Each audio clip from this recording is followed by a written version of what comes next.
Good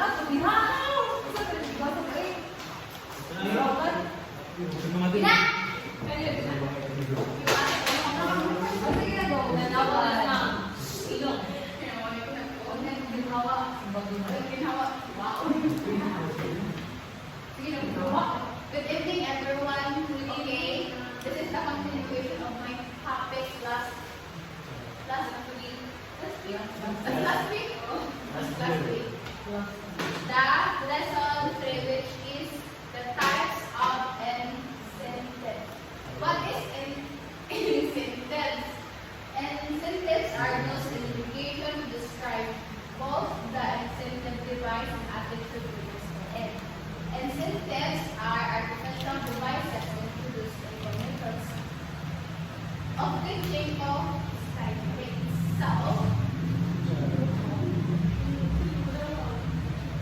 So, in simple words, incentives is these are the tools kumbaga na gigamit sa teacher para yung estudyante motivate sila or motivate sila to learn or to stay engaged in the class. Anak ibala ang intensive sa and a simple words or simple explanation. Incentives. Ibala yung tools na estudyante mo as a teacher. Nasisimple ibala kung baga tools para ato sa ka-teacher. Students na ma-motivate sila or stay engaged sila sa sabot mo? Yes, ma'am. Now let's move to types of incentives. First is full marks. It's full marks. One set of types of incentives because sample. And karang full marks is karang mga kuha nimo sa mga kuan activity, like say for instance, kuan. Ang grades pagkiban mo pa, C, at P, nga kuan sa KT, ay 90, then ikaw, ubusra. So, kuan na kuan, mamotivate ka na, mag-study. Then second is exhibiting good work. Exhibiting good work, then games or play. Then mag-show ang mga games para engaging at imong ka ng klase. Then examination. Then honor roll. Ang honor curriculum ka sa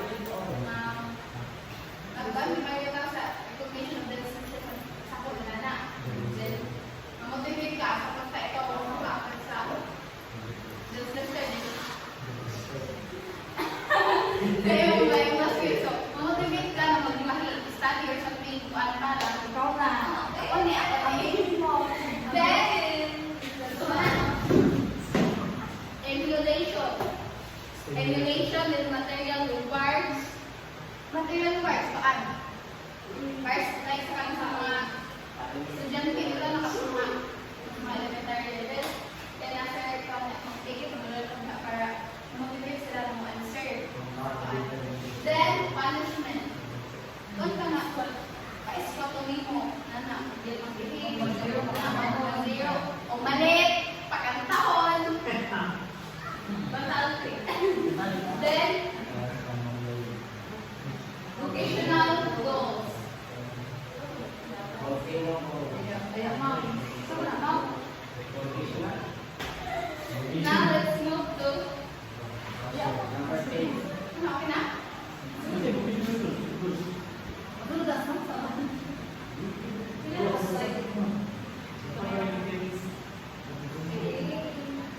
Okay, now let's move to the following points must be taken into consideration by the teacher in the use of incentive in teaching. First, the teacher must bear in mind that incentives towards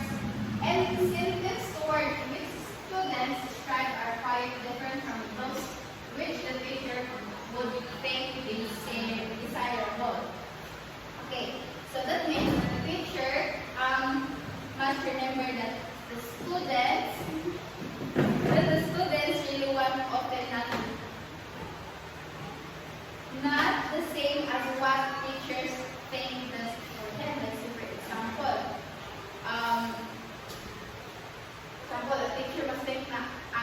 teachers ko best rewarding mo sa students. But ang mga students, magkon sila na kuan ang kanang mamotivate sila by praise, recognition, or kana ang sa mga fun activities na dili balik kuan mga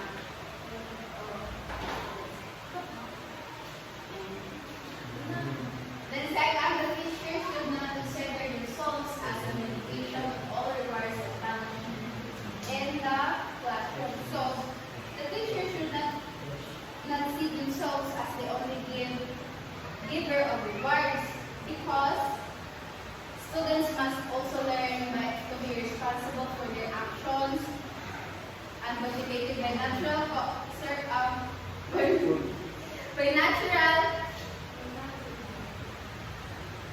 for their actions and being motivated by natural consequences, not just by what the teachers give. So,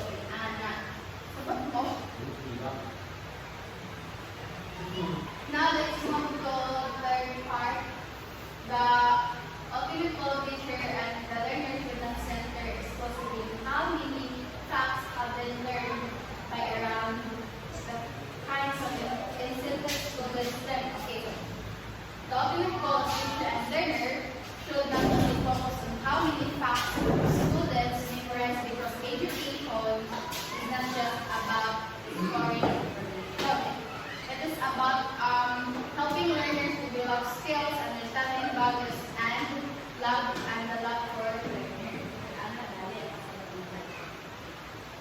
Then, the state of social approval as an incentive should be in proportion to the needs for attention and social recognition of the group of the teacher.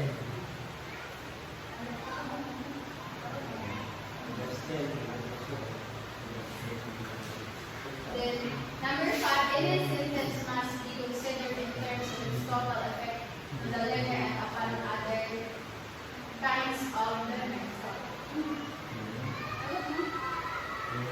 Then, the use of individual compensation must be really mindful.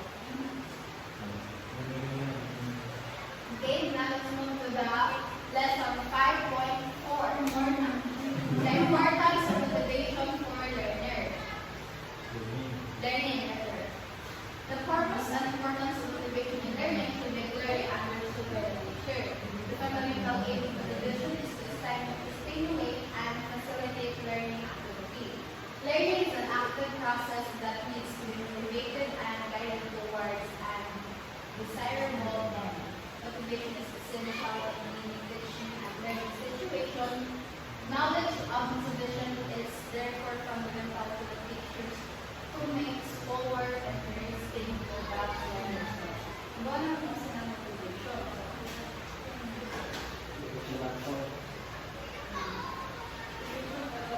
Okay, first, the motivation is basic to learning, and therefore it should be made an integral part of the teaching and the learning process. Learning is facilitated through proper motivation. It should be made an integral part of teaching and learning, because without motivation, students will not have the interest or energy to study. Then, the motivation for learning is one of the essential of the set of education experience. Learning is more efficient when it is energized and directed by a strong motivational factor. Because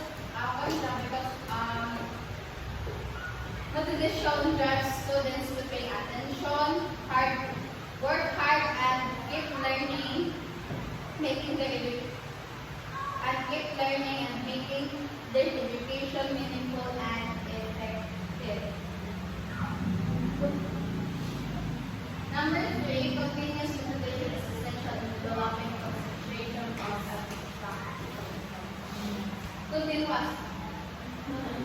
Continuous motivation is essential in developing concentration of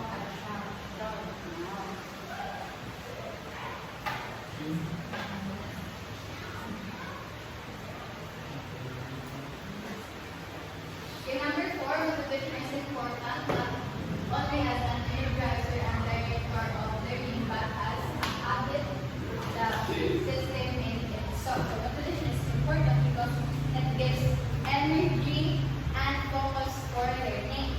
And if students practice it often, it becomes a habit that helps them keep learning on their own. The number 5, motivation is facilitated when the desire to learn starts from the learner themselves rather than through the teacher's instruction state.